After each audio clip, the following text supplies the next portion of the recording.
Allô tout le monde, on est tellement bien aujourd'hui. J'ai décidé de faire une capsule vidéo dehors avant d'aller marcher avec Cassie. Aujourd'hui, le sujet que je voulais parler, il y a quelqu'un qui m'a, un abonné m'a demandé, Annie, mon cheval se cabre. C'est sûr qu'il faut comprendre pourquoi le cheval se cabre. Le cheval qui se cabre, voyons, j'ai la mâchoire gelée. Le cheval qui se cabre, c'est simplement un cheval qui est à l'arrêt. Au lieu d'être sur ses quatre pattes, il est sur deux pattes. Fait que je vais agir de la même façon. Je vais essayer de comprendre pourquoi. Pourquoi le cheval se cabre. Souvent, le cheval va se cabrer parce qu'on l'empêche d'avancer. Le cheval, il a un aimant.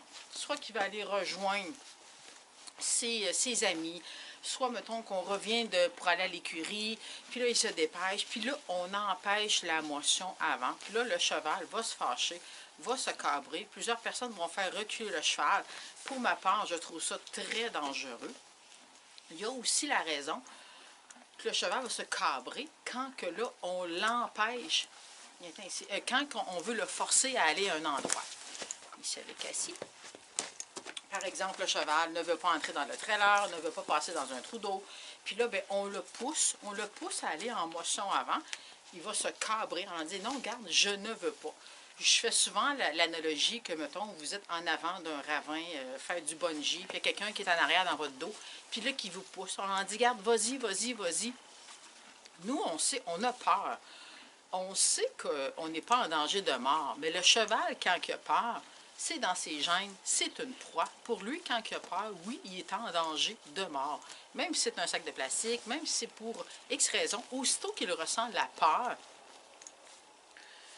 lui, c'est comme, là, je vais mourir. Le cheval, mettons, qui a peur d'un trou d'eau, souvent, on va le voir, il va vouloir comme gratter le sol. Il n'a aucune idée de la profondeur. Et je reviens au sujet de pourquoi mon cheval se cabre. Mettons, le cheval, que là, il veut aller à un X endroit. C'est un aimant. Le cheval n'est pas focus sur moi. Puis un des premiers outils que je donne au cheval, c'est focus sur moi, trouve ta relaxation. Fait que là, je vais travailler en disant son association qui veut, mettons, aller rejoindre à l'écurie, aller rejoindre ses chums, le cheval qui nous tire vers la porte de sortie. Je vais choisir à l'endroit qu'on va travailler un petit peu plus fort. Exemple, mettons, je travaille au pas. On va faire une transition au trou à l'endroit que tu veux être, puis repos plus loin.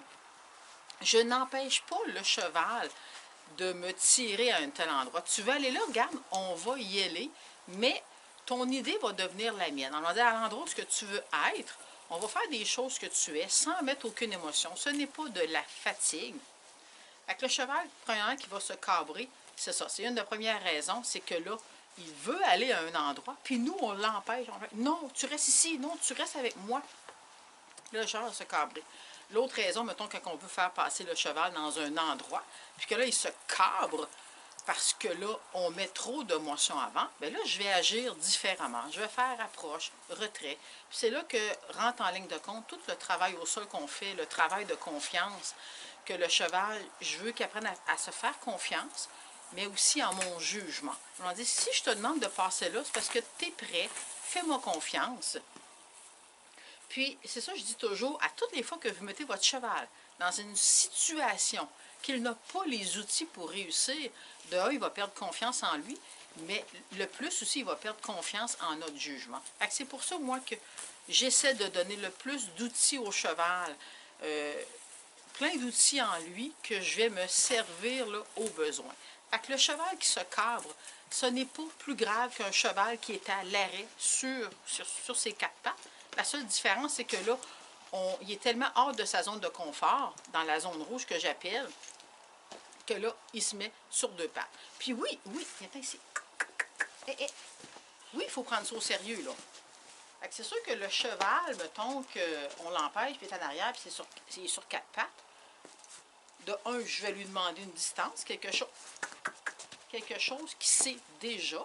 Mais au lieu de demander au cheval de reculer, oui, bonne fille, good, ça c'est bien. Au lieu de lui demander de reculer, là, ce que je peux faire, c'est que je vais rediriger ses pieds.